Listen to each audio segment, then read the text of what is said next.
We come to this place for magic. We come The to Last Will Podcast. theaters to laugh, to cry, to care, because we need that. All of us. That indescribable feeling we get when the lights begin to dim and we go somewhere we've never been before. Not just entertained, but somehow reborn. Together. Dazzling images on a huge silver screen. Sound that I can feel. Somehow, heartbreak feels good in a place like this. Our heroes feel like the best parts of us, and stories feel perfect and powerful. Because here, they are. The Last Will Podcast. We make movies better. Podcast. Thank you for listening to the Last Will Podcast. I'm Matt Young. I'm a theater educator and a parent. And ever since I lost my father to cancer, I have been mildly obsessed with death. This is my last will and testament. Thomas Edison once said, "Aha." That's right. Today's episode is all about Epiphanies. It's just Claire and I. And as you can hear, I have lost my voice. I do my best, and we go as long as we can as my voice survives. But this is going to be a short intro because I can barely talk. You'll be happy to know that Claire does the outro today, so something new and special. I hope you enjoy the episode.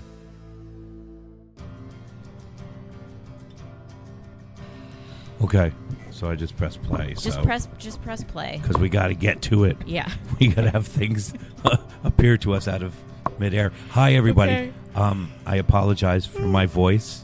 Yeah, I don't know who that is. I've decided to come at you with my sexy voice this morning.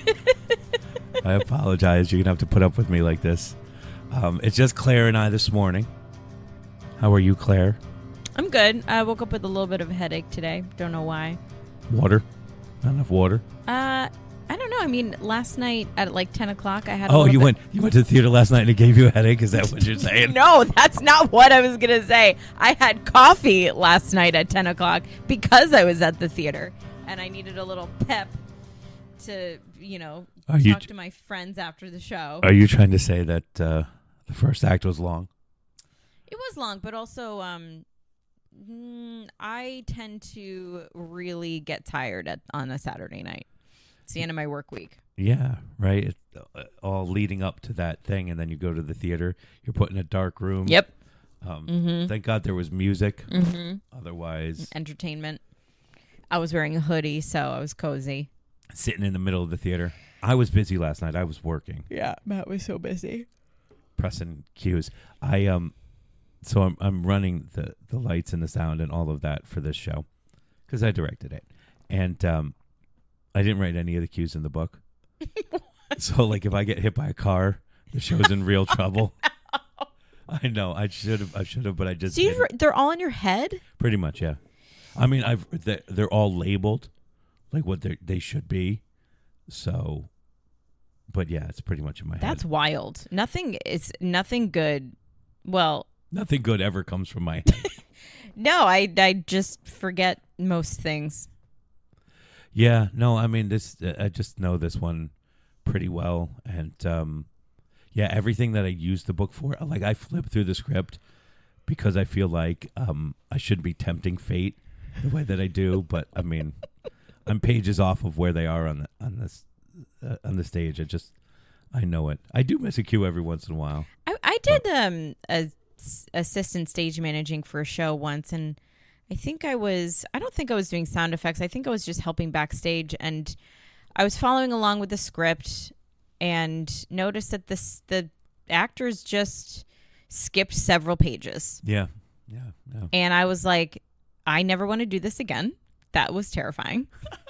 Because if you're a stage manager and you get something wrong, it's your fault. Like, everyone blames you. That's how I feel, at least. Like, stage managers can't make mistakes.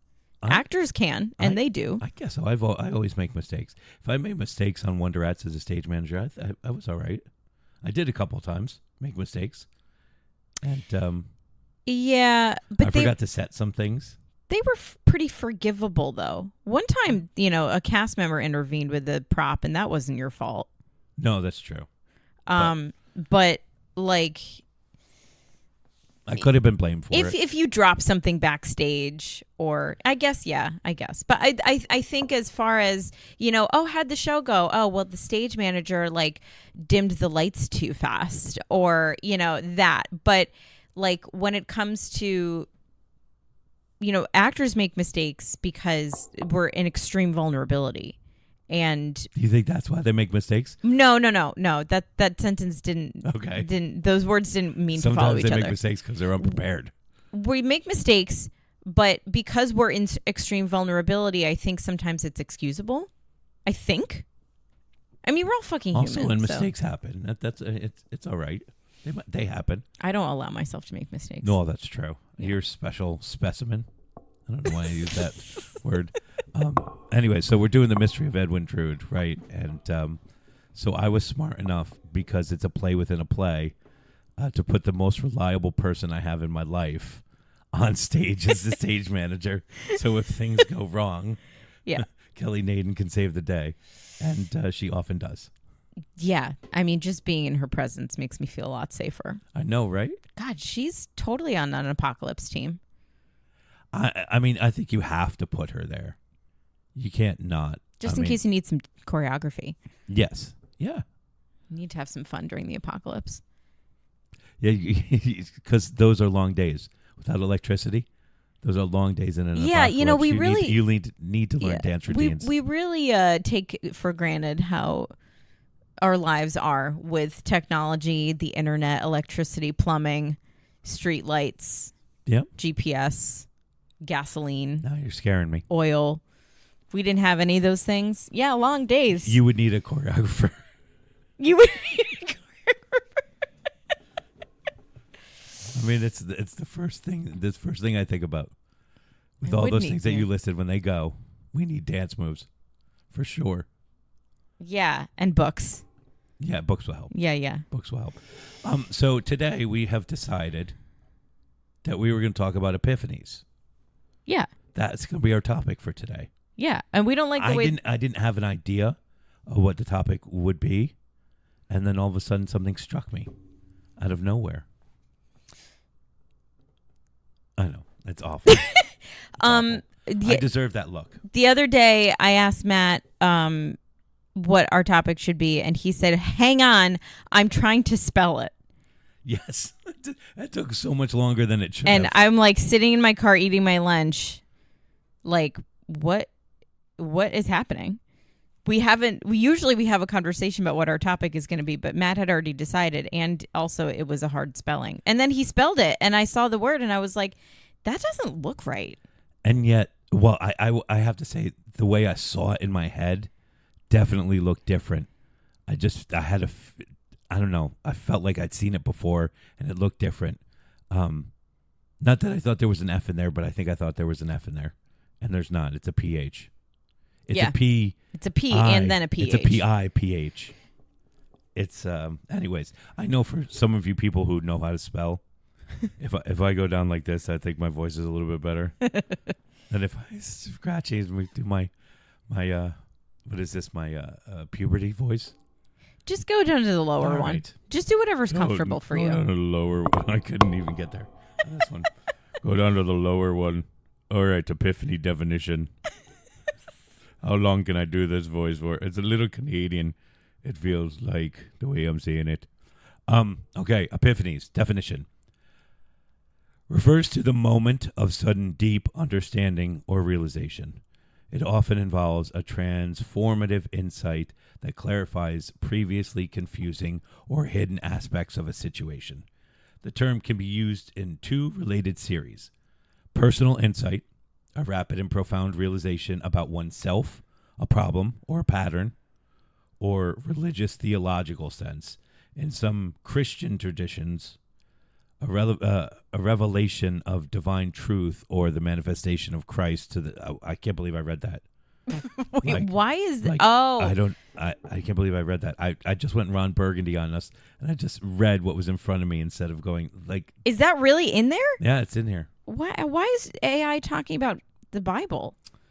I don't know, because there's no separation of church and state when it comes to AI. Plus, we're not the state, technically. Okay. Key features, suddenness, not gradual, a quick shift of perspective, clarity, a clear, often transformative understanding. Transformative effect may change attitudes, decisions, or behaviors.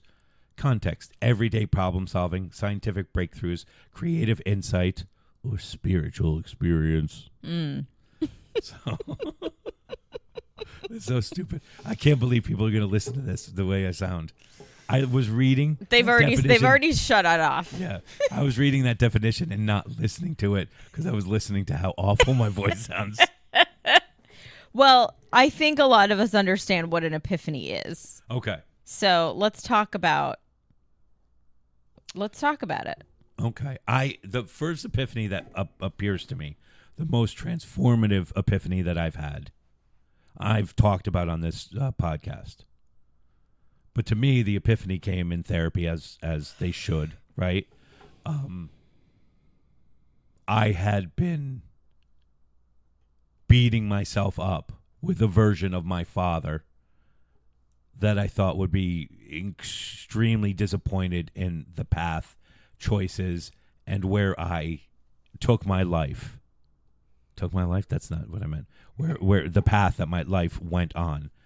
And I thought that he would be terribly disappointed in who I was and let down and all of that shit. And I sat in that for 20 years. I don't know, maybe a little less, maybe a little more. I don't know. And then my therapist said to me, "Your father sounds like a mean person. Do you think he was like that in real life?" And it just hit me suddenly, like it had no resemblance to who my father was in real life. This voice, this version of him that I had in my head, and that really changed my perspective on everything. I couldn't use that narrative anymore to beat myself up because it just wasn't true. Like, he may have been disappointed in certain things that happened, but like the relentless disappointment that I would create from this version of him inside me was just not true. It just wasn't true. You're so. like, you could totally do like a Darth Vader right now. I think I am your father, and I'm you're- not disappointed in you. Yeah. So I know it's a sweet Vader. Well, Sweet also, Vader. you know, That's our Hallmark card next year. Sweet Vader. Sweet Vader. Vader says sweet things to you. So that's the most recent and biggest one for me. That was huge. Well, you know, do our parents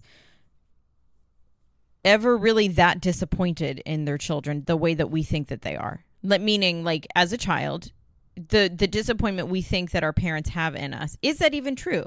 You know, and again, like, you're right. Like, that's a dialogue. That is something that you made up in your head. Yep. Based on, I don't know, however our brain chemistry developed.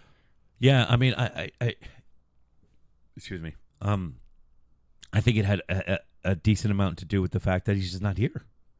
Like, he's not here to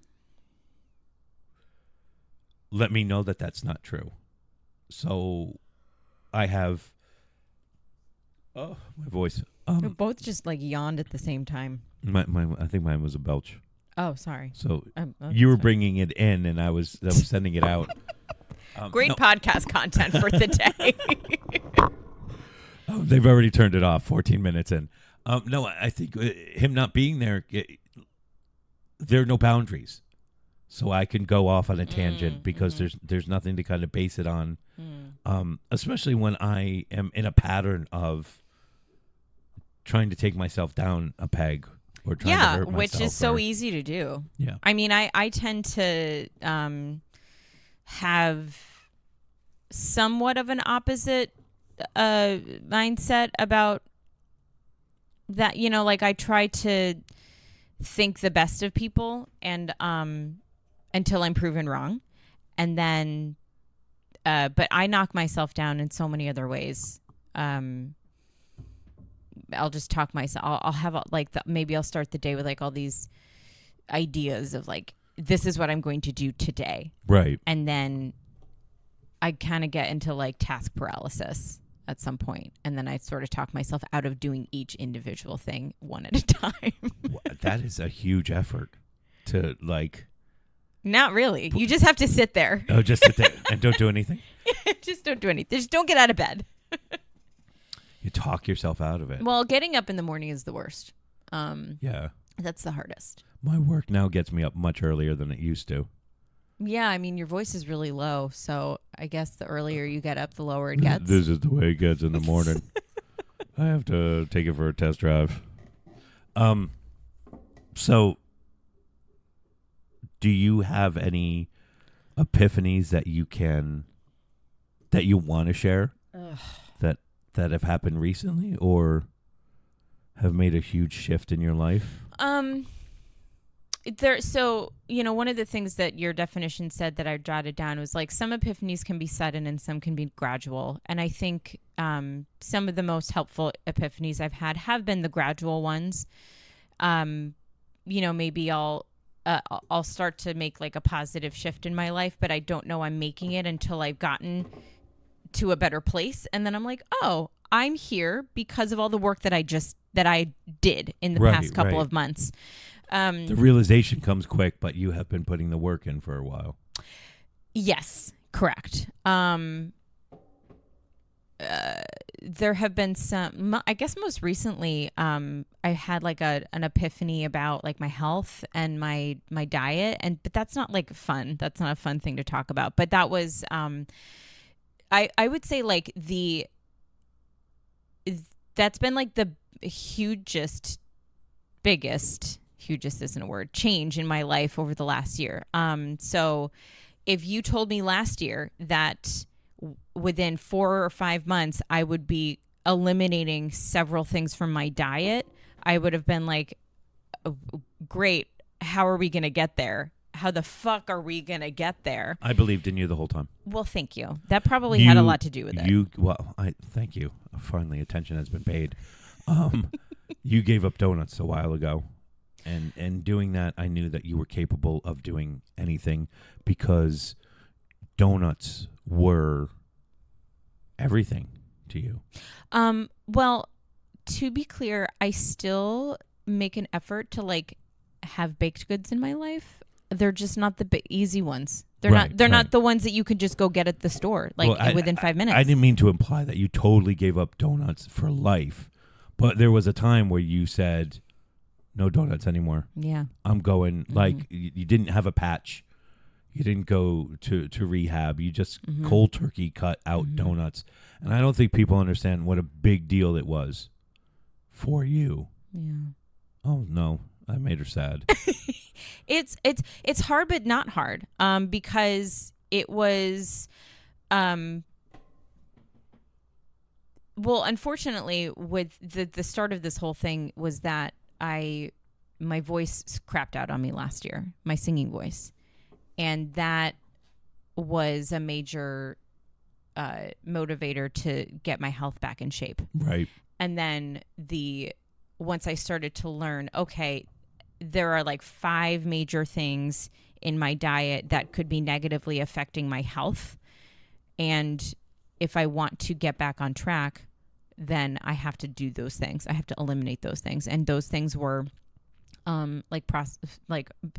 just to name a few, processed foods and refined sugars. And like I had to talk to my sister a lot to find out what the fuck that even means. I'm like, what is a processed food? What is a refined sugar? What does that mean? Yeah. Refined sugar sounds nice, actually. Yeah, because it's refined. Yeah, it's refined. Yeah. As opposed to chaotic sugar? No. I don't know. What's the opposite of refined? Sugar. I'm just imagining a lot of tiny little pieces of sugar like running around screaming. Yeah. It's I'm trying to think of the opposite. I guess of refined. There's organic and then there's I don't know, but I will spend the day thinking about that.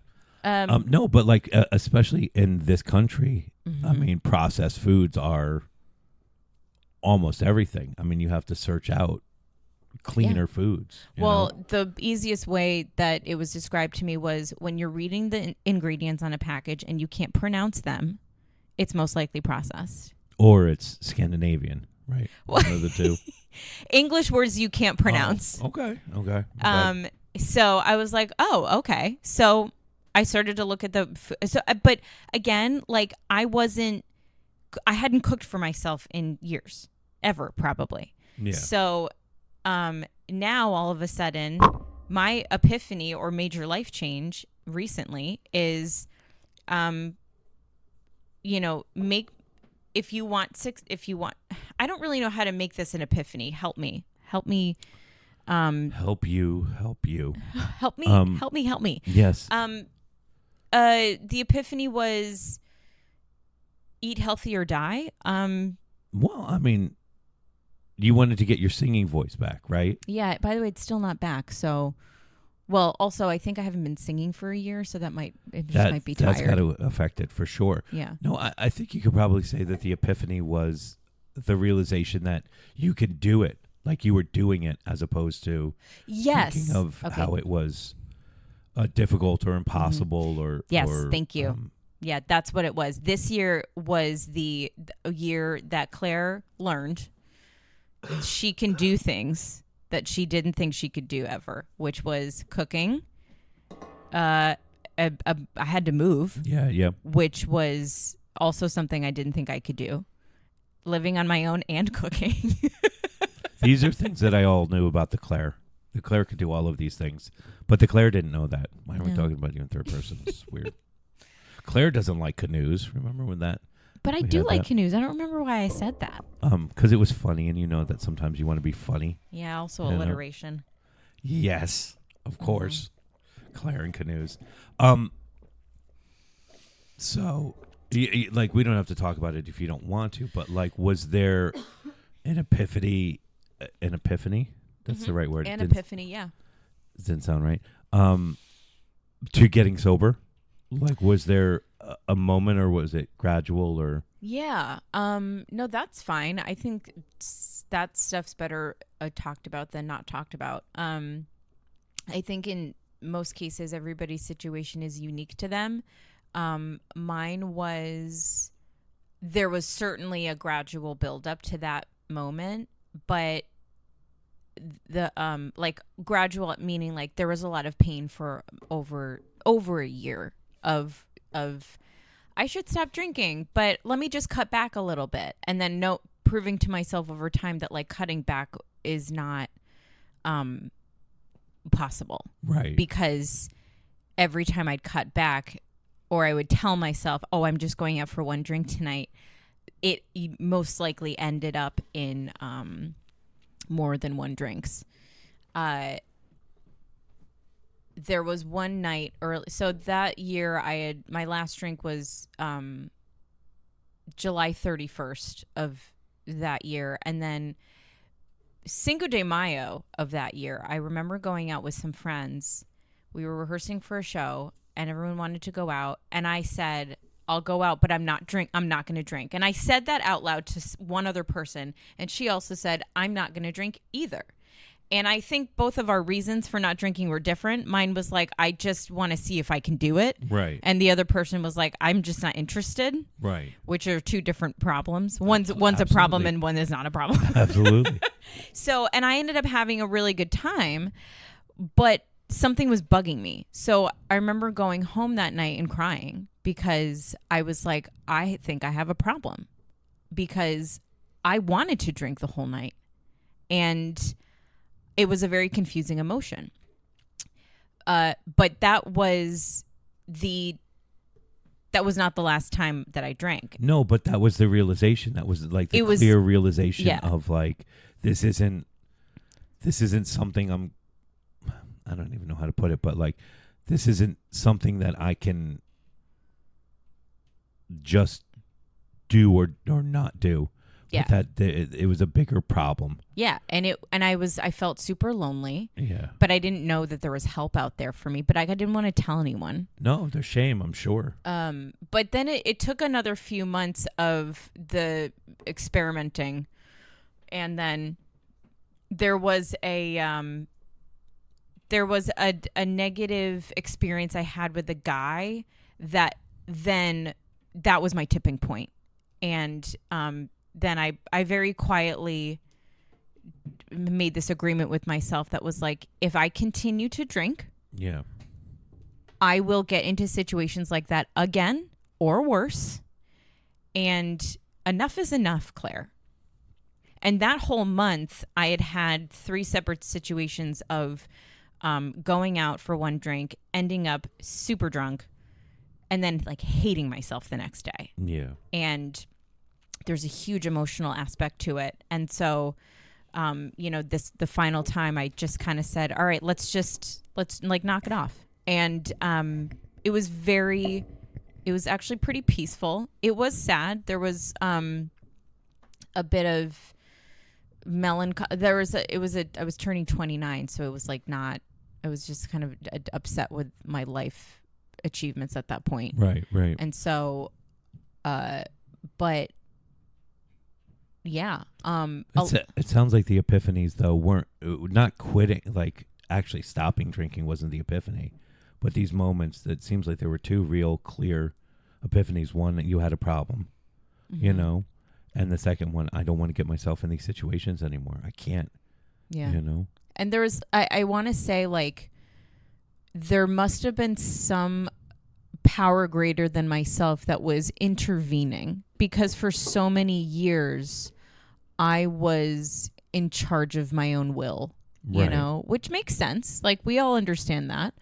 But in these moments of understanding, there was like something else, some other thoughts that were coming into my head that were like, hang on a second. Right. Why don't you think differently this time? And that's it, you know? And, but yeah, and not everybody, unfortunately, gets to experience that type of peaceful epiphany. But, and I also believe that the work that I had done up until that point did lead me. The work meaning like self-destructive work, and also like some experimenting of like, okay, like once that seed is planted in your head, when you have a problem, if you like, because that seed had been planted in my head years before about the drinking. Yeah. And it took me about 2.5 years. I think you have to actively ignore it once it's planted. Like you can't just pretend it doesn't exist. You have to actively it's a seed. So it grows, and it grows at the rate in which you let it grow. Yep. But but it almost doesn't ever die. And sometimes it makes it worse too, because you're like, oh, I have this nagging thing that's trying to grow, this idea that's trying to grow, and I want to suppress it. And sometimes it just grows despite what you do. But it's annoying because you don't want it to be. You don't want it to be there. You don't want it to be. Yeah. You don't want that truth to come to the surface. No. But there is obviously liberty in that truth, you know, and accepting it, and all the changes that happen. I had an epiphany with drinking, as well. The first time I tasted beer, I was like, no, not for me. And then I was just done. I don't think I ever liked beer either. That's the weird thing, is that like I would drink it and be like, I don't really like this, and then but I continue to do it. I had a beer last night at a bar, and I drank maybe that much. 2 inches worth of it? Maybe not even. What kind of beer was it? It was IPA. Okay. It was in a cold mug. I was just being social. That sounds really nice. It was. That was the only reason why I could get that much down, because it was a cold mug. But by the time the mug chilled off, it was like, I don't know, IPAs are tough. They're awful. Like, They're awful. I think I used to drink IPAs like, instead of food or something. Like it just felt like you're eating bread or something. I chose this because it was called Space Cat. Oh, yeah. Space Cat. And so I thought that was a cool name. But, like, I knew the minute I ordered it, I'm going to have 4 sips of this and walk away. But, I mean, the same thing with wine. I like, when I was married, wine was a big deal. And I was like, this could be a cool thing to have in my life. And I tasted it. I was like, this is not for me. Well, I used to be really offended when I'd go to restaurants and like order a fancy wine, and it was like I get a nice big glass, right? And then they'd wouldn't fill the glass. They only put a little bit in there. And I'm like, who the fuck do you think you're like, what are you This doing is not a here? portion. But Or this wine, is a real portion. Yeah, but wine is meant to be enjoyed and taken in small sips and tasted, Right. really. But, you know. Such bullshit. But, you know, I grew up, my dad was a beer journalist and a beer studier and a beer drinker. And so I grew up like idolizing alcohol. And not in a way that was like idolizing drinking. It was more like, oh, I can't wait until I am a certain age where I can enjoy these things that my dad also enjoys. Right. I mean, that So we makes can so talk about it. Makes so much sense. Yeah. Yeah, my parents were not drinkers. My dad liked Sambuca every once in a while, but like that was it.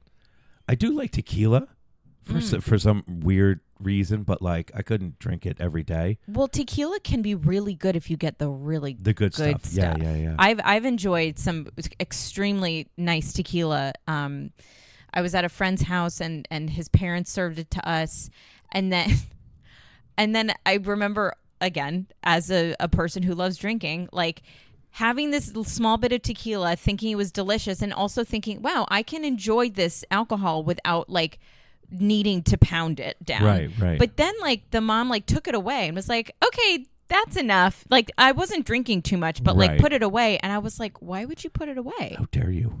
That to me, that does not make sense to me. No, I mean that's the way I was raised with sugar. It was all taken away. So anytime I was somewhere where there was sugar, I binged it. Like hum. Now, okay, have you had an Yes. epiphany? No. Continue. Have you had an epiphany at some point about the sugar for you? Has that seed been planted? Is that one that you're stomping on? The seed. I'm absolutely stomping on it. I mean, I've had the epiphany. I've been good, and then I struggle, and now I'm just like stomping on it in a way that is not good for me at all. When you had the epiphany and then it was good, like what happened in that time period that you say was like good? I think when I was first like diagnosed as a type 2 diabetic, there was a real like you got to make a change, and so it was a motivation to shift things around, and I was really good about figuring it out. But like anytime my depression takes over, I turn to eating, and that's when I struggle the most. Yeah. I need a food epiphany. Is really like overall food consumption epiphany is the thing that I think I need most. But I was good. I mean, I want to say it was like I brought all of the numbers down.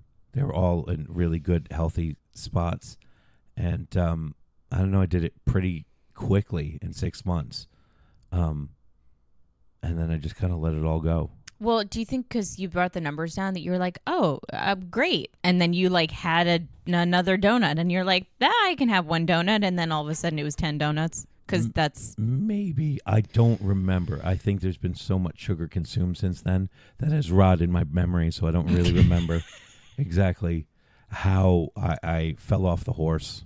It's the I think that's the hardest thing about the sugar thing, because I remember this year the first stage of my deep dive into the health thing was like I cut out the sugar and the donuts and stuff, and then after 6 weeks I allowed myself to have some of it, and then I was like, okay, like I can have like one or two, but then it quickly became more. And then it became a slippery slope, and I was like, oh, like now I understand like how, because the sugar, like it grabs hold of you. It's a 100% an addiction. Oh, absolutely. And yeah, it makes you just want more sugar. And I think the practice in my life of cutting out the drugs and alcohol actually probably helped me with this, because, you know, if you are constantly going to support groups and you share about what's going on in your life, I remember somebody saying to me, like, if you can cut out alcohol, you can do this.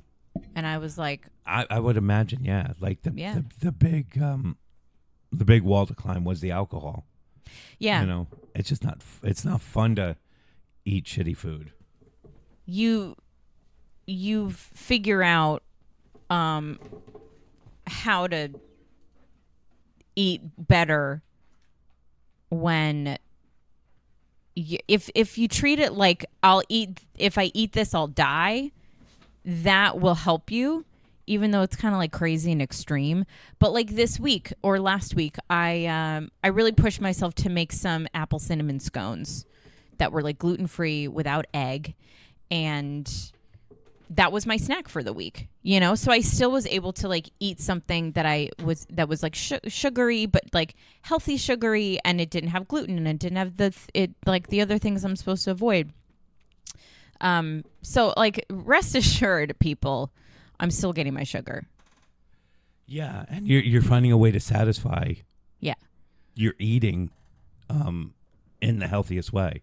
I haven't figured out how to do that yet. Well, I think if you lost an appendage, and in order for it to grow back, you needed to like do certain things, you do it. That's kind of how I feel about my health. Right. So, for a couple of other key motivators that I've learned along the way, there are certain things that have scared me into jumping into this process. Yeah, I mean, I struggle with self-abuse, and I think that there's a passive. All the bad eating is a passive way to abuse myself, because it doesn't make me feel good anymore. Even when I like reward myself with food, I can get to a point where I just eat and feel shitty for hours, like physically feel shitty for hours. Mm-hmm. And yet when I eat better, I know my brain isn't so cloudy. Yeah. Stuff like that. Well, also, and I got all these lines that I have to memorize.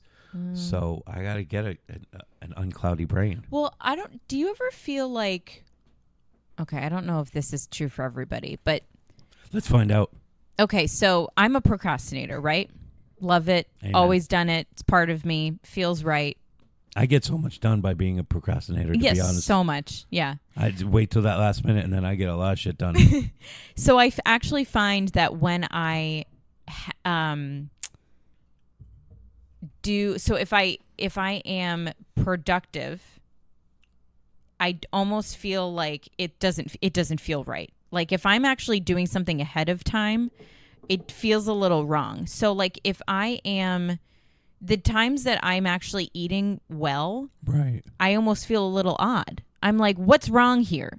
Why don't I have a stomachache after eating this meal? Or like, why do I not feel bloated after eating? Yeah.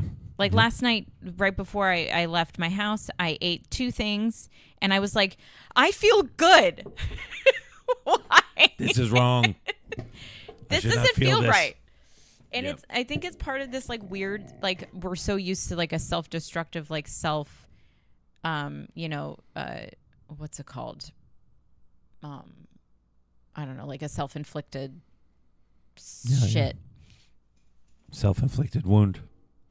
I'm trying to think of other epiphanies that maybe I've had in my life. I think acting-wise, when it comes to like the process of acting, one huge epiphany that I had was that it was okay to not know. That not knowing was the best place I could be for discovery. And that happened pretty suddenly while I was working. I was in acting school after college.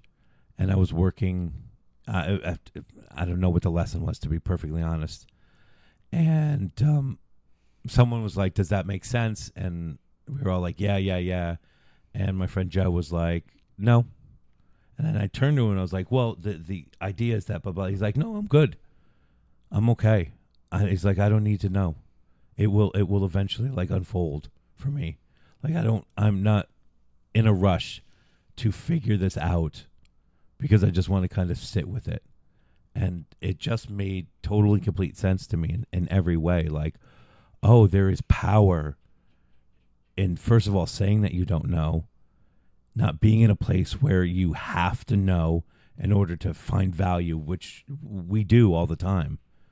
And then that led me to the idea of like discovery happens in those moments of not knowing, which has been a cornerstone of how I've gone about teaching and how I've gone about acting as well, because discovery is the thing that I covet most when it comes to creativity.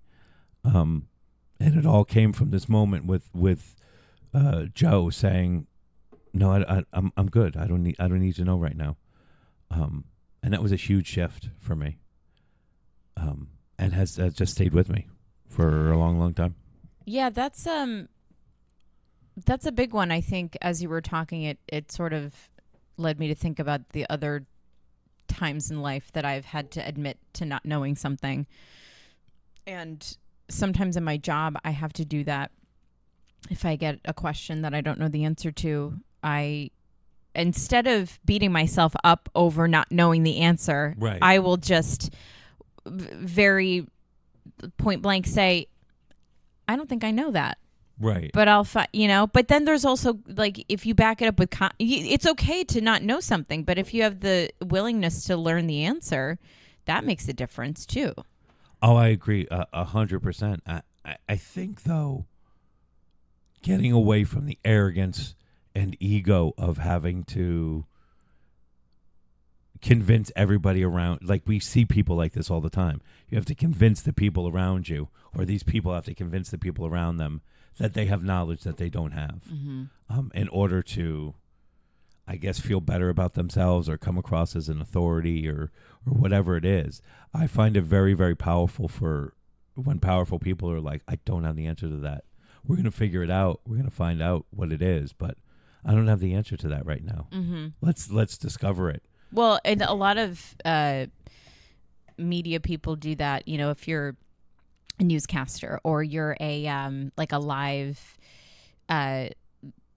weather person, or like I'm thinking of the White House, the people who stand at the podium and then you're in the room with all the reporters and they're all asking you questions. Like press secretary. Yeah, the press secretary. So, I mean, I've watched enough TV to like know how that works, right? Right. But you hear them deflect every question they do not know the answer to with another statement that basically is saying, I don't know, because but they will never say I don't know, but they will always deflect and say the president is not we are not commenting on that at this time, or whatever. You know, they have to, because people are asking them questions they are not allowed to say the answers to, or they don't know the answers to, or if they said the wrong thing, they could fucking fuck everything up.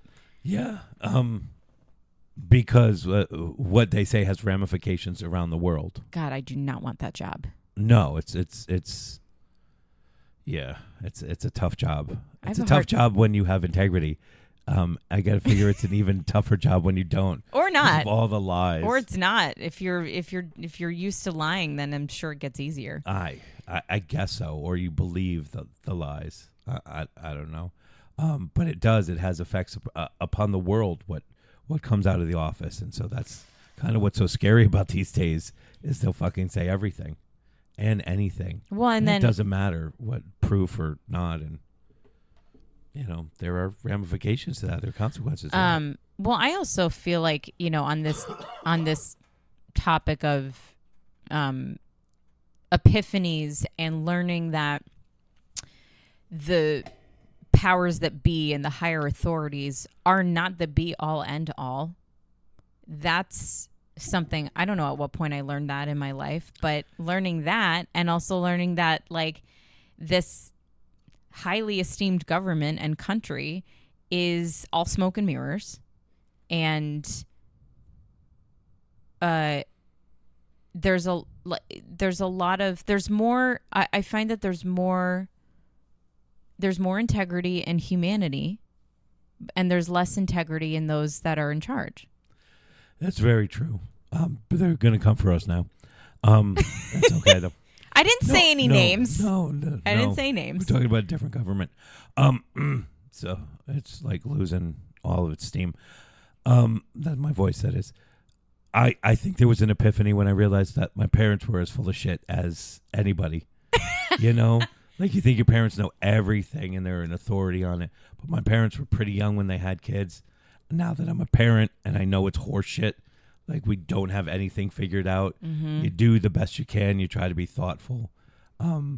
Becoming a parent really helped me learn that adults don't know everything. Yeah, that that's was quite an epiphany. I think I can't go on any further. Yeah, I think we're done here. Like, I think I've worked it as far as I could do. Yeah, you've got a show to do today, Matt. I know, but I don't have to speak. I just have to push Just buttons. get some fucking tea in you. I'm going to try. Hopefully it won't burn. Anyway, thank you for listening. Thank you for listening. You got to do the end, Claire. I can't do it. Okay. Thank you for listening to the Last Will podcast.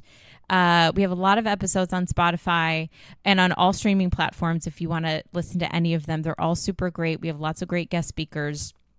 And thank you for listening to our episode on Epiphanies. And we will see you again next episode. Don't know when or what that's going to be, but more content will be assured. So thank you all. Have a great week and goodbye. Bye. That was really well done, Claire. Oh my God, I can't really speak. All right. Listen to what Claire said. Bye. Bye.